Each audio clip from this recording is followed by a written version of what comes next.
শ্রী গুরু জয় বন্ধুরা, কেমন আছো তোমরা সবাই? আশা করি তোমরা সবাই ভালো আছো।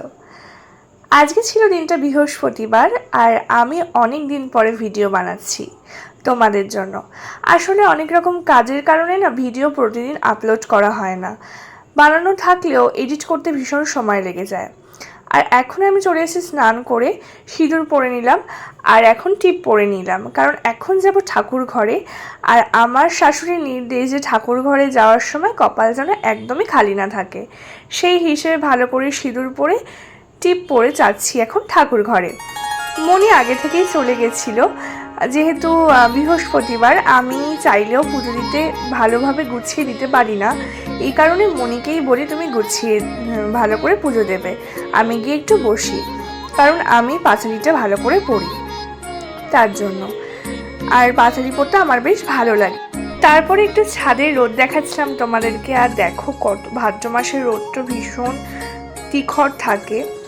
তো যাই হোক, তারপরে মনি হচ্ছে ভালো করে সাজিয়ে গুছিয়ে পুজো দেয়। বৃহস্পতিবারই বেশ সুন্দর করে সাজানো হয়, এমনি দিনও খুব সুন্দর করে সাজায়। বৃহস্পতিবারটা থাকে ভীষণ একটা অন্যরকম অন্য দিনের থেকে, তার জন্য বেশি সুন্দর করে সাজানো হয়। আর এখানে দেখো শরবতী লেবু কেটেছিল, আর আপেলও দেওয়ার ইচ্ছা ছিল, কিন্তু দুর্ভাগ্যবশত আপেলটা একটু নষ্ট বেরিয়েছে, ওই কারণে আর ঠাকুরকে নিবেদন করলাম না। তারপরে তোমাদেরকে সব ঠাকুরগুলো আমাদের ঠাকুর ঘরে দেখিয়ে দিলাম। এর আগে যারা তোমরা আমার ফেসবুকে রয়েছো তারা অলরেডি আমার ঠাকুর ঘর দেখেছো, কতটা সুন্দর, আর মানে ঠাকুরগুলো কত মিষ্টি। আর আমার তো গোপাল আছে, তার জন্য আরও সুন্দর লাগে ঠাকুর ঘরটা। তোমাদের কার কার বাড়িতে গোপাল আছে অবশ্যই জানিও।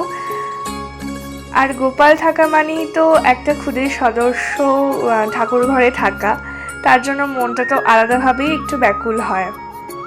তারপরে হচ্ছে মনি সব ভালো করে একটু সাজিয়ে গুছিয়ে নিল, ফুল দিয়ে সজ্জা করল। আর জানো তো, যতই ভালো ভালো সুন্দর সুন্দর অলংকার দেওয়া হোক না কেন, ফুলের সজ্জার একটা মাধুর্যই আলাদা, আমার তো ভীষণ ভালো লাগে। আর এই ফুলের সজ্জাগুলো আমি খুব ভালো করে পারি না বলে এর জন্য বৃহস্পতিবার করে মনিকেই বলি পুজোটা দিতে। এবার শাক বাজিয়ে নিল। আর হচ্ছে আজকে আমাদের শ্রীগুরুর সঙ্ঘও থাকে, এই কারণে একটু তাড়াতাড়ি পুজোটা দেওয়া হচ্ছে, কারণ মনি আবার সঙ্গে যাবে। তারপর ঘরটা পাতলো, আর ঘট পাতা এই সব জিনিস অনেক কিছুই আমি কিন্তু এই বাড়িতে এসে মনির থেকে শিখেছি।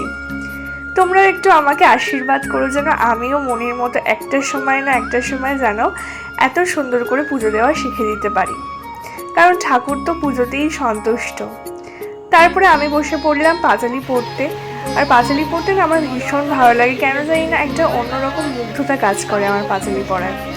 তোমরা কারা পাঁচালি পড়তে ভালোবাসো অবশ্যই জানিও। দেখা হচ্ছে তোমাদের নেক্সট ভিডিওতে। তো ভালো থেকো, সুস্থ থেকো, আর ভিডিওটা ভালো লাগলে লাইক কমেন্ট শেয়ার করতে কিন্তু ভুলো না। বাই বন্ধুরা, দেখা হচ্ছে তোমাদের সাথে পরবর্তী কোনো ভালো ভিডিওতে। ঠিক আছে, ততক্ষণ ভালো থেকো। আর অবশ্যই কমেন্টে লিখতে ভুলো না শ্রী গুরু জয়, জয় মা লক্ষ্মী, আর জয় গোপাল। দেখা হচ্ছে পরের ভিডিওতে। বাই।